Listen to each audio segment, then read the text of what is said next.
পোনপ্ৰথমতে মই এই বগামাটি পিকনিক স্পটত আহি ৰাইজৰ সমাগম দেখি আপ্লুত হৈছোঁ আৰু যিখিনি উদ্যোক্তাসকলে যেনেকৈ পৰিপাটিকৈ ৰাখিছে,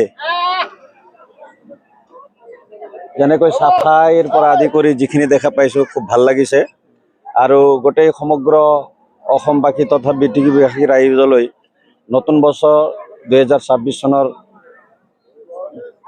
শুভকামনা যাচিছোঁ। আৰু মই ভাবোঁ যে বগামাটি পিকনিক স্পটটো BTCৰ ভিতৰত এটা ধুনীয়া টুৰিজিম প্লেচ হ'ব। আমি BTCৰ বিভিন্ন চিৰাং, কোকৰাঝাৰ, ওদালগুৰি বিভিন্ন ঠাইৰ পিকনিক স্পটবিলাক এতিয়ালৈকে আমি পৰিদৰ্শন কৰি আছোঁ, চাই আছোঁ প্ৰত্যেক বছৰে। তথাপি বগামাটিৰ দৰে তেনেকুৱা ধুনীয়া পৰিৱেশ দেখা নাই, প্ৰাকৃতিক মনোৰম। গতিকে আপোনালোকে আহক, এই বগামাটিলৈ আহক আৰু ইয়াত পিকনিকত আহি উপভোগ কৰক। ধন্যবাদ। কেনে লাগিছে? বগামাটিত আহি খুবেই ভাল লাগিছে আমি এনে 28 তাৰিখৰ পৰা আহিছোঁ, ডিচেম্বৰৰ 28 তাৰিখৰ পৰা আহিছোঁ। এনে ডিচেম্বৰৰ 15 তাৰিখৰ পৰা ইয়াত মানে মেলাৰ দৰে হয়, পিকনিক খাব আহে মানুহবিলাকে দূৰৰ পৰা। আৰু এইবিলাক ড্ৰেছ আমি পিন্ধাই দিওঁ মাইকীবিলাকক, ট্ৰেডিশ্যনেল ড্ৰেছ নেপালী। আপোনালোকৰ নেপালী? অঁ, নেপালী।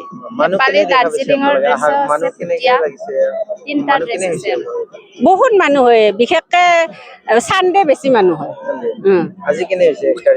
আজি নতুন বছৰত আগত কৰি কিন্তু কমিছে বুলি কৈছে। মইতো এইবাৰ প্ৰথম, যিকেইটা লোকেল আছে তেওঁলোকে কৈছে, নাও চলাই যে তেওঁলোকে কৈছে ইয়াত আগতে 1 তাৰিখে বহুত মানুহ হৈছিল, কিন্তু আজি অলপ কমিছে বুলি কৈছে। আগতে আহি পাইছিল নে নাই? আগতে মই আহি পোৱা নাই। আপোনালোকৰ তাত কি পায়